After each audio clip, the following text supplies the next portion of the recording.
बिहार के लोगों को एकदम पियाक बना दिया, पियक्कड़ बना दिए, लत लगवा दी। अचानक करें कि अब छोड़ करके जब टर होने लगा लोग, जब आराम से इसलिए वो 400 को 1500 में कन्वर्ट कर रहे हैं और वही माई बहन योजना जो 2500 बिहार में लाना चाह रहे हैं। और ऐसा लग रहा है कि यदि वो सत्ता में आते हैं तो वही बात है, जब वो बीच में पलटी मार के चले गए तो उसका पूरा कहां से होगा। अब सुनिए, जब वो आए नौकरी दिए, इसीलिए मैं दावे के साथ कह सकता हूं, उस पर विश्वास करके, कि हेमंत सोरेन चुनाव जीत गए ना, उसी शर्त पर जेएमएम सरकार में आ गया। अब तेजस्वी यादव को लगा कि भाई ये दमदार योजना है, साथ में गठबंधन में भी है, गठबंधन में भी झारखंड। देखिए आजकल तेजस्वी यादव महिला संवाद यात्रा पर निकले हुए हैं और बिहार में जगह जगह पर घूम भी रहे हैं और एक नया योजना शुरू किए हैं और लाने के बारे में सोच रहे हैं, माई बहन योजना। इस योजना के बारे में क्या धरातल पर सरकार बनने पर क्या सच्चाई में ये धरातल पर उतरेगा या नहीं उतरेगा, इसी विषय पर चर्चा करने के लिए हमारे साथ गौतम जी हैं। आइए इनसे बात करते हैं कि क्या सर ये तेजस्वी यादव जो महिला सम्मान योजना संवाद यात्रा कर रहे हैं और माई बहन योजना जो ला रहे हैं, क्या ये धरातल पर सरकार बनने पर ये क्या लागू हो पाएगा? देखिए, अभी जो है तेजस्वी यादव महिला संवाद यात्रा पे है। एक तरफ नीतीश कुमार भी यात्रा पे थे, लगातार प्रगति यात्रा पे थे और उसमें उन्होंने कई करोड़, 200 कुछ करोड़ रुपए खर्चा किया था, हाँ करके खर्चा किया था उन्होंने, और लगातार यात्रा पे थे। तो तेजस्वी यादव भी इसके दबाव में जो है महिला संवाद यात्रा पे है, ठीक है। वो जा रहे हैं गांव गांव और महिलाओं को ये बताने का प्रयास कर रहे हैं कि हमने जो योजना लाया है उस पर आप विश्वास करिए और इस पे हमें वोट करिए, हम पक्का ये योजना आप तक पहुंचाएंगे। लेकिन आप पूछ रहे हैं कि क्या ये योजना लागू हो पाएगा या नहीं। चलिए हम आपको बताते हैं एक बात, और बड़े ध्यान से सुनिएगा। तेजस्वी यादव पिछले बार जब चुनाव लड़ रहे थे 2020 में, तो वो जहां जहां जाते थे वो कहते थे कि हमारी जब सत्ता आएगी, जब हम मुख्यमंत्री बनेंगे, तो पहली कलम से याद करिए, पहली कलम से हम 10 लाख नौकरी देंगे। पहला कैबिनेट में ही पास कर देंगे। और आपको याद होगा कि जब तेजस्वी यादव में टूट कर नीतीश कुमार पलट कर लोंघड़ते हुए आए, जब ये उप मुख्यमंत्री बने, जिन्होंने शिक्षा मंत्रालय अपने हाथ में लिया, चंद्रशेखर जी शिक्षा मंत्री बने, और जैसे ही ये सत्ता में आए, ये नौकरी पे काम करना शुरू कर दिया था।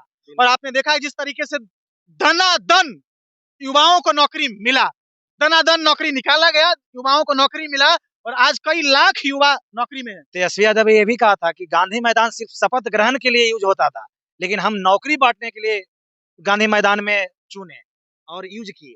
कभी भी गांधी मैदान में कभी नौकरी बटा था? नियुक्ति पत्र नहीं बढ़ता था, कभी नहीं बढ़ता। पहली बार, बिल्कुल सही बात है। तेजस्वी यादव के कहने के बाद नियुक्ति पत्र नीतीश कुमार बांट रहे थे, गांधी मैदान, वो भी गांधी मैदान में, लेकिन क्रेडिट ले रहे थे वो खुद कि नहीं ये सारा मेरा योजना है। याद करिए, वो बोले कि 10 लाख नौकरी देंगे जब वो सत्ता में आए।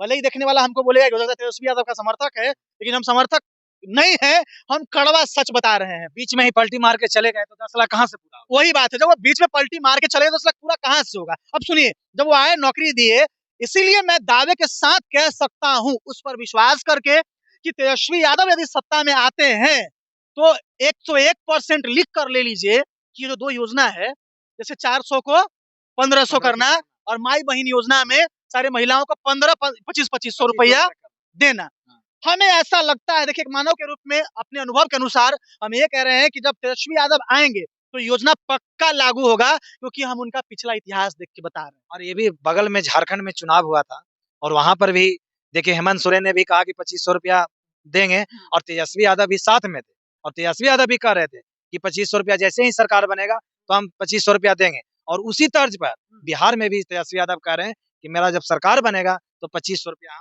हम। देखिए, उसी तर्ज पर हेमंत सोरेन चुनाव जीत गए ना, उसी शर्त पर जेएमएम सरकार में आ गया। अब तेजस्वी यादव को लगा कि भाई ये दमदार योजना है, साथ में गठबंधन में भी है, गठबंधन में भी झारखंड में है, दमदार योजना है यार। झारखंड मान के चलिए तो एक ही है, अच्छा परफॉर्मेंस अभी हुआ, 4 सीट अभी झारखंड में चुनाव 4 सीट जीत करके आए हैं। तो तेजस्वी यादव वही जो योजना है बिहार में लागू करने का प्रयास कर रहे हैं। वो चाह रहे हैं कि हमारा आगे का राजनीतिक करियर का दरवाजा खुला रहे, इसलिए वो 400 को 1500 में कन्वर्ट कर रहे हैं और वही माई बहन योजना जो 2500 बिहार में लाना चाह रहे हैं। और ऐसा लग रहा है कि यदि वो सत्ता में आते हैं तो, यदि कंडीशनल सेंटेंस है, यदि वो आते हैं तो हमें ऐसा लगता है कि ये योजना लागू हो जाएगा।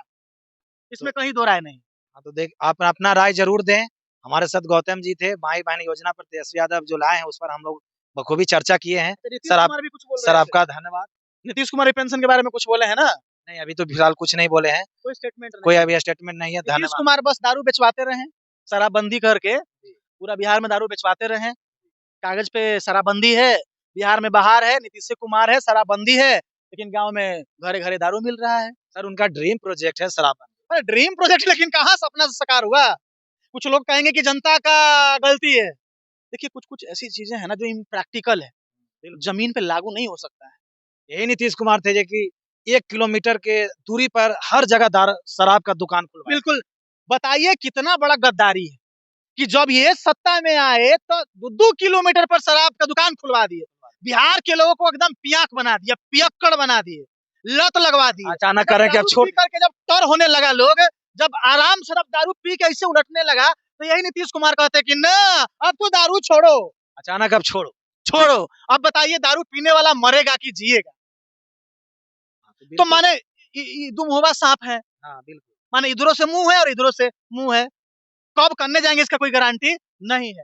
तो नीतीश कुमार ऐसे ही है। तो अभी नीतीश कुमार 2025 में सर नीतीश कुमार को किस रूप में देखते हैं? क्या नीतीश कुमार वापस आएंगे या नहीं, आना ना आना वो अलग की बात है। एनडीए सत्ता में आती है तो लोग कह रहे हैं कि नीतीश कुमार को ही मुख्यमंत्री का चेहरा बनाया जाएगा, लेकिन मेरा अपना मानना है कि नीतीश कुमार यदि फिर से मुख्यमंत्री बनते हैं बिहार में, तो बिहार के लिए सबसे बड़ा दुर्भाग्य होगा। लेकिन अमित शाह का जो बयान देखे थे सर, जो हाले पिछले बार जो वो बोले लोग थे, भी नहीं चाहता है कि नीतीश कुमार मुख्यमंत्री बने, उस समय से मजबूरी हो सकता है, ऐसा है। मीडिया के भी चर्चा में आ गया कि फिर से सरकार पलटने जा रहा है। अरे नीतीश कुमार तो निर्लज आदमी है महाराज।